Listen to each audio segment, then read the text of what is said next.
I have been diagnosed with depression and anxiety for about a year now. This has been a part of my life since I was a child. I am also pretty privileged because of my father. These two identities intersect because people don't understand why I have depression and anxiety if I can get the things that I want and need. For instance, I can go to the hospital, or I can go get the medications, or I can go to therapy if I need to. I just choose not to because I don't believe in medications. I think they make me worse. And I say this because our bodies start to rely on things like medications and talking to someone all the time. My life would be different if I wasn't privileged, because then I wouldn't have the option to even go to get the medications or go to the hospital or go to therapy. My only option would be to figure out how to cope with things on my own. My life would also be different if I didn't have depression and anxiety, because I would be way more of an extrovert than I am now. I wouldn't be as humble as I am now with these illnesses. I would be excited to step out of my comfort zone and go to places alone and do all the things that I don't want to do because of my depression and anxiety. White privilege is a topic that I can connect to the most so far in this class. I can connect to this topic so much because it has such a big deal to do with us people of color. And I say people of color because this shouldn't just include African Americans. This includes everyone that isn't white. White privilege is a thing that most white people don't even think that it's true, because they don't see the difference on how they treat each other compared to how they treat us people of color.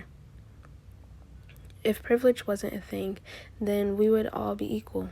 Everyone would understand everyone else's struggle in life. White people don't care about the pain that us colored men and women go through every day. They don't understand the fear that we have just to get up and go outside and go get our mail. They don't understand that we don't want to leave our house because we are scared that we will be pulled over and shot by a cop. With this election going on, and now that Bernie has won, the KKK and Trump supporters are coming out and trying to kill us all off. Again and again and again. When will it stop? There's also all this talk about how the Trump supporters are going to start looting and rioting if Trump didn't win. And you see how nobody did anything about that. But as soon as black people or people of color want to go protest quietly, peacefully, we get tear gassed, arrested, shot with rubber bullets, and the list goes on. When will it stop? The key term I will use to support the article by Vulture about Megan Thee Stallion speaking up on protecting black women would be standpoint. I am using this term because if the privileged white men and women would step outside of their comfort zone to understand where people of color are coming from when we post the things that we post on our social medias, or when we peacefully protest, then we wouldn't be worrying about inequality. We wouldn't have to go through the things that we go through in this backwards world. People of color wouldn't have to worry about being killed because of the color of their skin.